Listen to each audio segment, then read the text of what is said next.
Dalawang lingkod bayan naman ang nagbigay ng komento sa naging pag-endorso ng ikalawang Pangulo sa ilang senatorial candidates. Anila, tila nagbago ang posisyon ng bise dahil mababatid iginit nitong hindi raw siya mag-endorso ng kahit na sino mang kandidato ngayong halalan.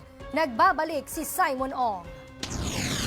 Hindi na nakakagulat para kay House Deputy Majority Leader at La Union 1st District Representative Paolo Ortega V ang mga pag-endorso ni Vice President Sara Duterte. Ayon kay Ortega, natural lang ang ginawa ng bise. Naghahanap siya ng kakampi dahil malapit na ang impeachment trial. Dagdag pa ni Ortega, naging praktikal sa politika si Duterte dahil sa kanyang panibagong estratehiya. Iginit din niya na una nang sinabi ng bise na hindi siya mag-endorso ng kahit sinong tumatakbo sa pagkasenador ngayong halalan. Pero ngayon, ilang nagbago ng paninindigan nito. Aniya, hindi na tungkol sa prinsipyo ang pag-endorso, kundi para makasurvive sa pamamagitan ng pagbuo ng pansariling alyansa.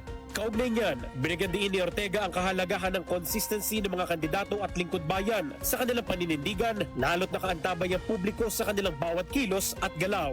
Hinimok din niya ang Senado na isagawa ang paglilitis ng patas at walang impluensya ng pampulitikang alyansa o mga pahayag. Para naman kay House Assistant Majority Leader at Lanao del Sur 1st District Representative Zia Alonto Adyong, bagamat nare-respeto niya ang karapatan ng bise, hindi umano may sasantabi ang timing at posibleng implikasyon, lalo na't bigla na lang nag-iba ang stand nito mula sa pagiging neutral tungo sa aktibong pag-endorso sa mga tumatakbo sa pagkasenador. Tila gumagawa umano ng tulay ang bise sa mga kandidato dahil sa napipintong paglilitis laban sa kanya. Hindi rin aniya mahalaga ang pag-endorso, kundi ang naging pagbabago sa tono at posisyon.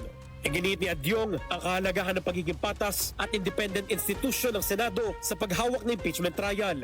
Ani pa ni Adyong, sa panahon ngayon, kailangan ng lahat ng mas matibay na prinsipyo at hindi lang pagpabor sa pansariling interes. At dapat umanong manatiling mulat at mapagmatsyag ang mga Pilipino sa gitna ng hamon na kinakaharap ngayong panahon. Para sa totoong balita sa Bagong Pilipinas, Simon Ong, Congress News.